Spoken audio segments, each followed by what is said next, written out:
ամեն անգամ չեմ զլանում ասելու, որ այս դատական ֆարսը պիտի ընդհանրապես չլիներ, որովհետև այս տպավորություն ունեմ, որ ընդհանրապես բոլորը մոռացել են ինչի համար ենք մենք այստեղ հավաքվել, որտեղ երբ որ ես ամեն օր շատ ուշադիր ամեն դատական նիստին փորձում եմ լսել վկաների ցուցմունքները, ես հասկանում եմ, որ այս վկաները անգամ չգիտեն, թե ինչի համար են իրենք այստեղ։ Ես գիտեք, ես իհարկե ակնկալում եմ, որ այս դատական ֆարսը ամեն դատական նիստին պիտի ավարտվի եւ Դոլմազյանը պիտի հայտարարի, որ ինքը հրաժարվում է այլևս կատարել քաղաքական պատվեր։ Բայց ամեն դատական նիստին մենք տեսնում ենք, որ պետական մեղադրողները չգիտեն ինչից են հարցնում եւ վկաները տարակուսում են, թե ինչի են ընդհանրապես իրենք հայտնվել այստեղ եւ որևէ մեկը չգիտի, թե իրականում ինչի են մեղադրում Արմեն Աշոտյանին։ Իսկ Արմեն Աշոտյանին մեղադրում են մեկ բանում, որ ինքը Արմեն Աշոտյանն է եւ որ ինքը Նիկոլ Փաշինյանի թիվ 1 ամենագրագետ, ամենաինտելեկտուալ, ամենապատրաստված օպոնենտներից մեկն է, որովհետեւ ես մշտապես ասել եմ, Նիկոլ Փաշինյանը չի վախենում տարբեր կալիբրի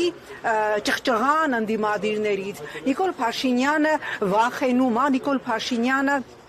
մտավախություն ունի ինտելեկտից, իր միակ թշնամին ինտելեկտն է եւ միայն նրա համար, որ Արմեն Աշոտյանը ինտելեկտուալ քաղաքական գործիչ է, ով ուղղակիորեն ջախջախում է Նիկոլի բոլոր ստերը, մանիպուլյացիաները, կտերը, Արմեն Աշոտյանը արդեն ահա հունիսին կլրանա 2 տարին մասնակցում է, մենք էլ ձեզ հետ միասին այս քաղաքական ֆարսին։ Գիտեք, ես երեք եղել եմ Գյումրիում եւ որպես ականատես ես իհարկե չէի գնացել Գյումրի Նիկոլ Փաշինյանին հանդիպելու համար, բայց երբ ես գնացի Գյումրի, դեռ ինքը չէր եկել եւ գիտեք, ես մտածեցի, այս ինչ է, այս 102-րդ ռազմաբազան պիտի տրակի, այս ինչ որ ատոմային ռումբի մասին ահազանգ է, ինչ է, ուրեմն ամեն քայլափոխում տասնյակ ոստիկաններ, ոստիկանական մեքենաներ, տանիքներին ոստիկաններ, պլինդուզներին ոստիկաններ, ամբողջ Գյումրիի կենտրոնը մաքրած էր քաղաքացիներից, որ Նիկոլի մասովկան մեր Սարիկի հետ, որ Նիկոլը պիտի գա, այդ մասովկային հանկարծ չխանգարեն։ Չկա, դե պարզվում է մեր բոլորինս է, հասկանում ես, ասում է արևը մեր բոլորինս է հավասար, էլի, բայց ես ինչքան հասկացա, Սարիկը եղել է բոլորինը, ՀՀԿ, ԲՀԿ, չգիտեմ ով եղել է, թե չէ լուսավոր եւ այլն եւ այլն։ Գիտեք, ամոթ է դա, ես չգիտեմ, Կիմ Չիրինին դիմավորելուց սենց 100%-անոց անվտանգային միջոցառումներ իրականացնում են, թե չէ, բայց եթե Նիկոլ Փաշինյանը իրականում ուզում էր լսեր, թե ինչ են ասում իր մասին քաղաքացիները, 2 րոպե կանգներ են Պոնչիկ-Մոնչիկի մոտ, որտեղ կանգնած էի ես եւ որտեղով անցնում էին քաղաքացիներ, ովքեր բերված չէին եւ կհասկանար այն ատելության գերդոզան, որ կա իր հանդեպ։ Երեք մենք տեսանք անեծք, ատելություն, ես անգամ զարհուրում էի, ես միշտ ասել եմ, ես երբևէ մենք չպիտի թույլ տանք, որ մեր երկրում լինեն հաշվեհարդարներ, բայց այն ատելությունը, որ ես տեսա նաև Գյումրիում, որը լինենք անկեղծ, շատ տևական ժամանակ համարվում էր նիկոլական քաղաքներից մեկը, չկար այդպիսի բան, եւ այն կրկնում եմ, այն ոստիկաններ, ամբողջ քաղաքը մաքրած քաղաքացիներից այդպիսի բան չկար, եւ մենք տեսանք, որ երեք Նիկոլ Փաշինյանը հերթական անգամ տարերքի մեջ էր, որտեղ երբ որ ընտրական ցիկլ սկսվում, ինքը գնում է տարերքի մեջ, Range Rover, Brabus առ Brabus, Yashik առ Yashik, մենք վերադարձնելու ենք պետությանը, քանի որ իր հանձնածը շատ երկար է, ես անգիր չէի կարող հիշել, Նիկոլ դու մի հատ քո հանձնած գյուղերը, հանձնած քաղաքները, հանձնած բնակավայրերը վերադարձրու, հա, ուրեմն դու հանձնել ես 7 տարվա մեջ 12 քաղաք, 241 գյուղ,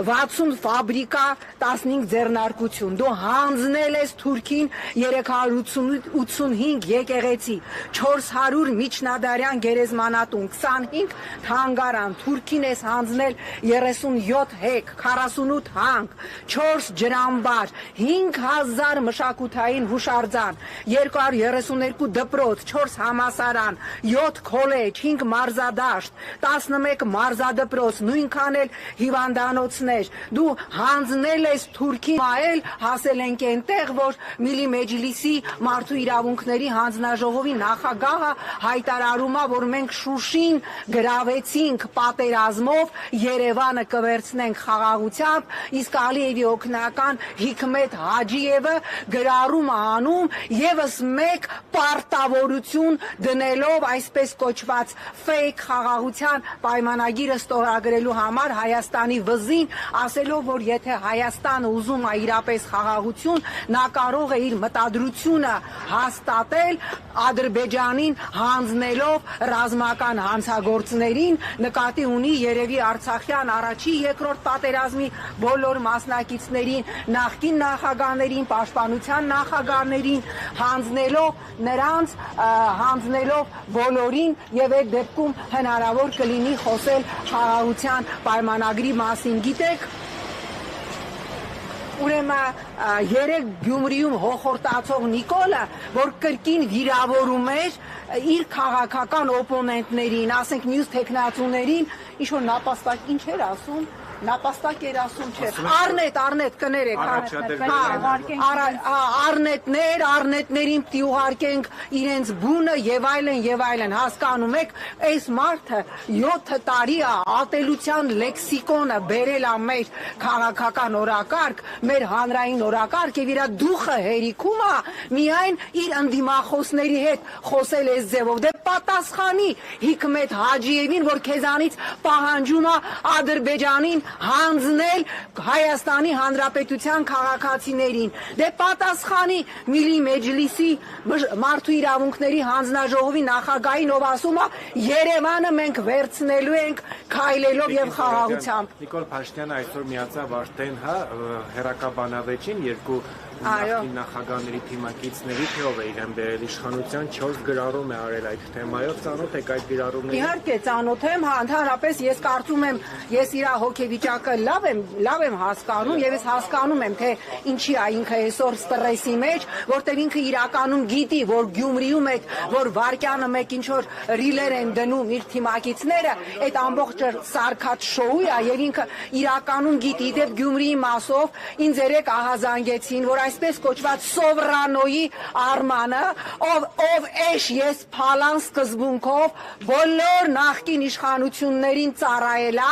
ըստ գյումրեցիների եւ ըստ մամուլի հրապարակումների ջավախքից բերված գրանցված քաղաքացիներ կան, նաեւ մեր շատ սիրելի հնդիկներն են, ուրեմն քվեարկելու տեխնացուներ Գյումրիի, մի հատ ուշադիր եղեք, որ բոլոր իշխանություններին ծառայած անձը, որը պատասխան է տալու այս ամենի համար չկարողանա իր սև գործը իրականացնել, վերադառնալով Նիկոլի ստրեսային վիճակին եւ առավոտից 4 հատ գրառմանը, գիտեք, ես ամեն օր ասել եմ եւ հիմա էլ ասում եմ, սա անամոթ, սա ամբարո օրակարգա, ով բերեց Նիկոլ Փաշինյանին, որտեղ երբ որ նայում ենք, թե այդ օրակարգի մասին ովքեր են ամենաշատը գոռում, մարդիկ, ում ես անձամբ տեսել եմ 18 թվականին ապրիլյան օրերին հրապարակում Նիկոլ բերելիս եւ Նիկոլ պաշտպանելիս, ում հարցարածները նաեւ ձեր լուսանկարը Նիկոլ Փաշինյանի ուրեմն գիտեք, եթե ոմանց թվում է, ես չեմ հիշում, որ 18 թվականին ես քվեարկել եմ Նիկոլ Փաշինյանի օգտին եւ ինձ պետք է այդ նկարը ուղարկել, որ ես դա հիշեմ, բայց ես միակ падգամավորն եմ այն 45 падգամավորներից, ովքեր մայիսի 8-ին քվեարկել են Նիկոլին, որ ասում եմ եւ ամեն օր ապաշխարում եմ եւ ամեն օր իմ աշխատանքով ամեն ինչ անում եմ, որ ազգադավ պետականակործան այս ռեժիմը հեռանա։ Ես զարմանում եմ, թե ինչու չի խոսում Կարեն Կարապետյանը։ Ասելիք չունի Կարեն Կարապետյանը։ Ի վերջո, ես կրկնում եմ, այն մարդիկ, ովքեր ռուսական, հայկական, չգիտեմ, BBC-ներին եւ CNN-ներին հարցազրույց էին տալիս եւ հիմնավորում էին, թե ինչի պիտի Սերժը գնա ու Նիկոլը գա, այսօր բոլոր ծաղկերից ասում են, բա ով բերես Նիկոլին, դու տղա ջան, դու աղջիկ ջան, որ ինձ հետ միասին 18-ին կանգնած էր հրապարակում, հայելի չունես, ասել եմ, Viber-ից մի հատ հայելի պատվինեմ, մի հատ վերցրու դեմքդ նայի քեզ տես եւ գիտեք անբարո բնարոյ է, որ այսօր, երբ որ երկիրը կանգնած է գոյաբանական խնդրի առջև, հա, երբ որ Ադրբեջանից մենք լսում ենք ռազմատեչ հայտարարություններ, երբ որ Անկարայում Ալիևը խոսում է իր հավակնությունների մասին Սյունիքի վերաբերյալ, այսօր մարդիկ, ովքեր բերել են Նիկոլին, ասում են, բայց սյոտեկի ով բերեց Նիկոլին, սյոտեկի բերեցիր դու։ Շնորհակալություն։ Ես էլ եմ։